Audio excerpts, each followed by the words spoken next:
All right, everybody, welcome back. Ready for another deep dive. Definitely. Always ready to dive into some interesting financial topics. Well, today we're tackling something that I think a lot of people struggle with. It could feel like a huge weight sometimes. We're talking about credit card debt. Yeah, credit card debt, it's a big one. And it's super common these days. It really is. And you know what's crazy? The average U.S. household, get this, they're carrying over $6,000 in credit card debt. 6,000. Wow. That's that's a lot. It is. Especially when you think about those interest rates. It's like you're stuck in this never-ending cycle. Absolutely. Those high interest rates, they're designed to keep you paying, you know.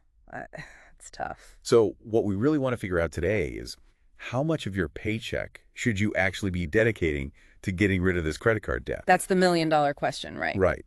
So I've been doing some reading, and I keep seeing this 20% rule pop up. Have you heard of that? Oh yeah, the 20% rule. It's a good guideline.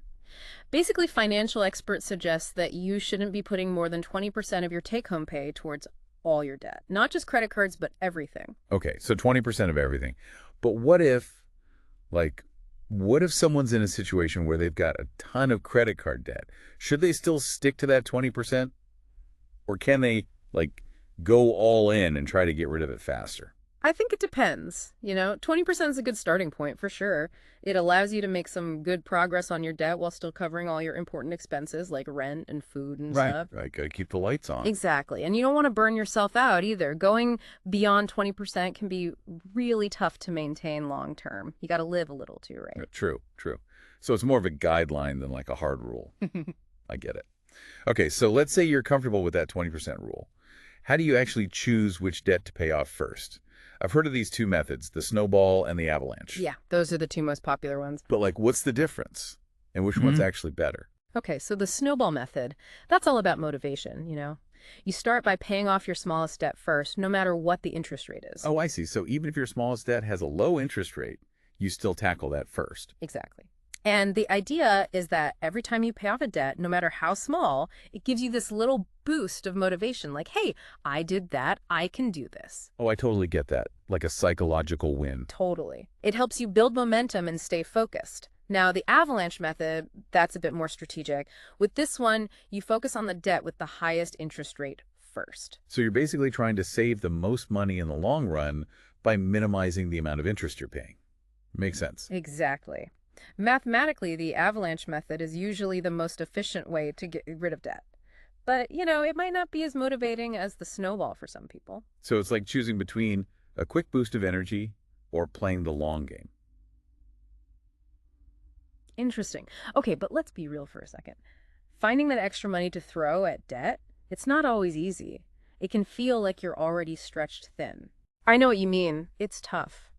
But I think a lot of people would be surprised how much they could save if they just took a closer look at their spending habits. Like cutting back on unnecessary things. Exactly. And I'm not talking about depriving yourself, it's more about being mindful.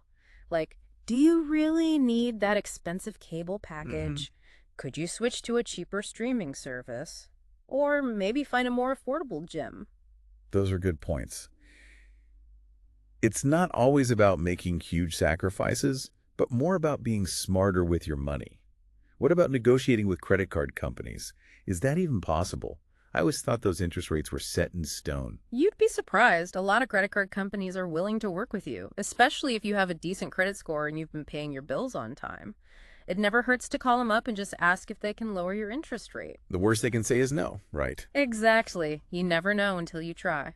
And speaking of finding extra money, have you considered a side hustle? Side hustles, yeah, they're everywhere these days. Yeah. But do they really make a difference? They can, for sure. It's all about finding something that you enjoy and that fits into your schedule. Could you offer freelance services in your field? Maybe teach a skill online? Even something like dog walking or pet sitting can bring in some extra cash. Yeah, that's a good point. So many options out there. Okay, we've covered a lot today. We talked about the 20% rule, the snowball and avalanche methods, and even some creative ways to free up some cash. We did. It's been a good deep dive. So for our listeners out there who are feeling overwhelmed by credit card debt, what's the main message you want them to take away from this? I want them to know that they're not alone and that there is hope. Credit card debt can feel like a huge mountain, but with a little planning and some effort, they can absolutely climb it. And it's not just about the numbers, right? It's about reducing stress and feeling more in control of your life. Absolutely.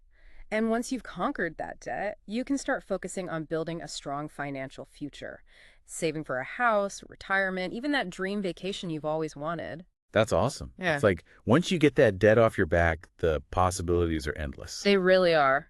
So, for everyone listening, what's one small step you can take today to start making progress? Maybe it's reviewing your budget, or calling your credit card company, or brainstorming some side hustle ideas. Every little bit counts. Exactly. Great question to leave our listeners with. All right, everyone. Thanks for joining us for another deep dive. And remember, you've got this. You can become debt-free. You got this. We'll see you next time. See you then.